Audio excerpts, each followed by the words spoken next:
Bonjour tout le monde! Donc, en vue de l'Halloween demain, on a reçu plein de questions sur mon site isabellehuot.com. Donc, comme parents, est-ce qu'on devrait restreindre ou non la consommation de bonbons? Qu'est-ce qu'on fait avec les enfants allergiques? Alors, voici mes conseils et ceux de Sandra Griffin, qui est nutritionniste et son blog, c'est Maman mange bien. D'abord, il y a toutes sortes de bonbons sur le marché. Est-ce qu'il y a des meilleurs bonbons? C'est sûr qu'il y a des meilleurs bonbons. Il y en a qui ont une composition de jus de fruits. Il y en a même certains, on va retrouver de la patate douce puis d'autres légumes. Mais un bonbon, ça reste du sucre essentiellement. Souvent, ça colle aux dents, donc ça favorise la carie dentaire aussi.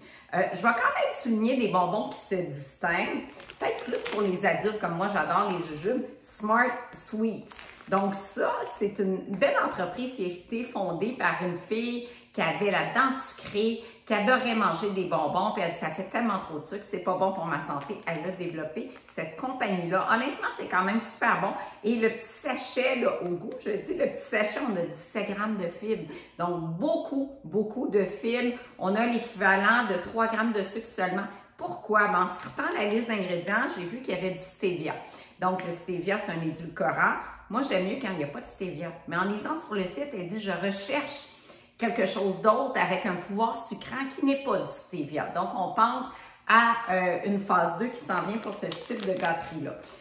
La boîte à bonbons, ben, c'est montréalais, donc on aime les entreprises locales. Ça reste du sucre en première place. Squitch, on a du sucre, mais on a aussi du jus de vrais fruits dedans. Donc, oui, un peu mieux, mais on le sait, c'est quand même des sucres libres, là. Mais j'aime encourager local. Le meilleur choix, Sour Crown, donc des canneberges avec un petit peu de sucre ajouté.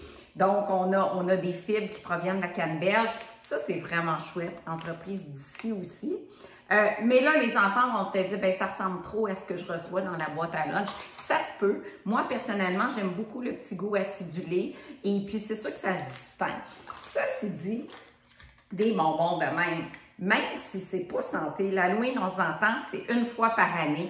C'est correct d'en profiter. Et comme parent, est-ce qu'on doit restreindre la quantité de bonbons? Non, le parent décide du moment de la journée où on consomme des bonbons. Dimanche soir, c'est parfait. L'enfant décide la quantité qu'il consomme. Le lendemain, le parent va dire, bon, on va prendre les bonbons en collation ou en dessert. Donc, en remplacement d'une autre collation ou d'un autre dessert. Et l'enfant détermine toujours la quantité qu'il doit prendre. Après, ben là, au lieu de mettre les bonbons à la vue, partout, on range les bonbons, mais pas une cachette, parce qu'une cachette implique la notion d'interdit. Et quand il y a des interdits, ben c'est pas ça qu'on veut promouvoir en saine alimentation. Donc, mais l'enfant, ben il va vite passer à autre chose. Donc, faut pas trop s'inquiéter. Et je terminerai finalement avec les enfants allergiques. Il y en a qui ont peinturé la citrouille turquoise. Et ça veut dire quoi? Ça veut dire qu'il y a des gâteries non alimentaires dans ces maisons-là. Des petits sacs, par exemple, comme ça, avec, des petites effaces, avec l'effigie de toutes sortes de petits bonhommes intéressants.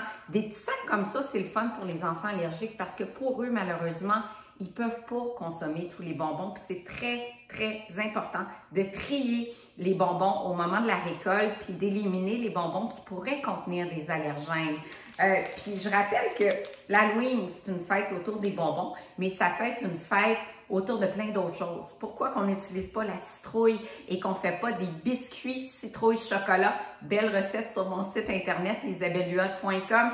Récupérer les graines aussi pour en faire des petites grignotines santé avec des épices, faire une soirée pyjama déguisée à la maison, on met une grande nappe à terre, on mange à terre, on fait des muffins à la citrouille, biscuits à la citrouille. Bref, ça peut être beaucoup plus que des bonbons. Alors, bonne Halloween tout le monde! À bientôt!